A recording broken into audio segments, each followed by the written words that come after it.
పెళ్ళైనా పండగైనా వేడుక ఏదైనా పట్టుచీరల ప్రత్యేక వేదిక వారాహి సిల్క్స్. రేట్ల విషయంలో సినిమా టికెట్స్ రేట్ల విషయంలో ఖచ్చితంగా నేను నష్టపోయాను, నిర్మాతలు నష్టపోయారు. ఒక ₹5 రావాల్సిన చోట రూపాయి వస్తుంది, దట్స్ ఓకే అనుకున్నాం.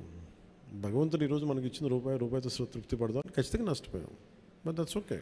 ఎందుకంటే వాళ్ళు వచ్చిన సంస్కృతి ఎలాంటిది, ప్రత్యర్థి కోపం ఉంటే చీని చెట్లు నరిగేయటం, బత్తాయి చెట్లు నరిగేయటం ఆలోచన విధానం. అలాంటి వాళ్ళకి ఆర్థిక మూలాల మీద కొట్టడం సహజం. కాబట్టి అది మనం యుద్ధంలో దిగాం కాబట్టి, మనం పాలిటిక్స్లో ఉన్నాం కాబట్టి part and parcel, that's will take it forward. దాన్ని వెనకడిగే తీసలేదు, దాన్ని part and parcel, we have to accept it.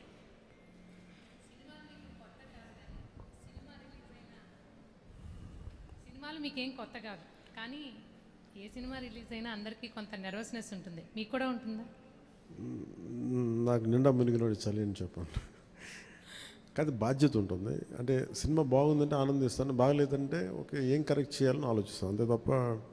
ఎందుకంటే ఎందుకు నాకు నర్వస్నెస్ ఉంటుంది అంటే, చేసేటప్పుడు చాలా ఒళ్ళు దగ్గర పెట్టుకుని చేస్తాను. నేను సినిమా బాగలేదు అని కూడా ముందే చెప్తుంటారు, బాగలేదు ఇబ్బందులు ఉన్నాయి చూసుకోండి. అందువల్ల నాకు ఏంటంటే నాకు గిల్ట్ ఉండదు బేసిక్గా. ఇప్పుడు మెచ్యూరిటీ వచ్చి ఎప్పటి నుంచో మూవీస్ తీస్తున్నారు, ఇప్పుడు మీరు అలా అనుకుంటున్నారా? మొదటి నుంచి కూడా అలాగే ఉండేవాళ్ళు? దీనికి నేను సమాధానం చెప్పాను. మీరు కావాలని నా ఇంటర్వ్యూస్ చూసుకోండి, బిఆర్ రాజు గారితో ఉంటాయి. ఆ ఇంటర్వ్యూస్లో నేను ఇప్పుడు ఏం మాట్లాడినా అవే ఉంటాయి.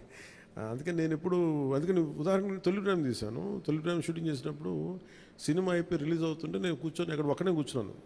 గబ్బర్ సింగ్ కూర్చున్నా కానీ నేను ఒక్కనే కూర్చుని ఉన్నాను.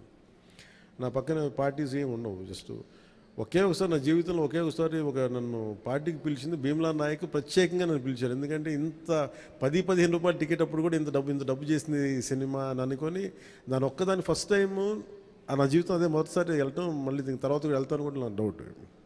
అవును, ఇంతకీ మీ కో-ఎమ్మెల్యేలతో మూవీ చూసే ఆలోచన ఏమైనా ఉందా? మీ ఎమ్మెల్యేలతో కో-ఎమ్మెల్యేలతో మూవీ చూసే ఆలోచన, ప్రపోజల్స్ ఏమైనా? నేను ఎప్పుడు అట్లా ఆలోచించలేదండి. అసలు మీరు చెప్తుంటే ఇప్పుడు ఐడియా వచ్చింది, బాగానే ఉందనిపిస్తుంది. ఎందుకంటే అసెంబ్లీలో సగం మంది మీ ఫ్యాన్సే కదా.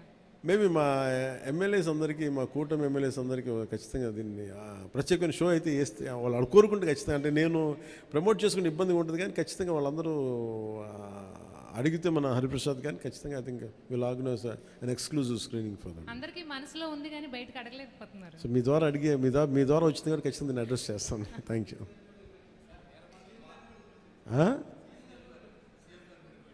సీఎం గారు బిజీగా ఆయన సినిమాలు మా అయితే ఒక 5 నిమిషాలు చూస్తారేమో. ఎందుకు రోజు నన్నే చూస్తుంటారు కదా, సినిమా చూసినట్టు అనుకుంటారు.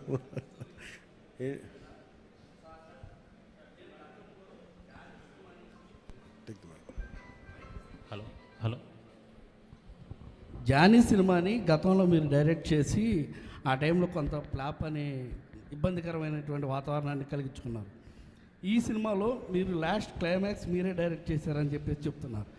దానికి అప్పటికి ఇప్పటికీ ఏంటి, ఎలాంటి చేంజ్ మీరు గమనించారంటే? అలాగే అంటే నేను జానీ నిన్న కూడా చెప్పాను. అంటే నాకు ఏమనిపించిందంటే, ఒక సినిమా తీసేటప్పుడు చాలా నలుగుతూ ఉండే.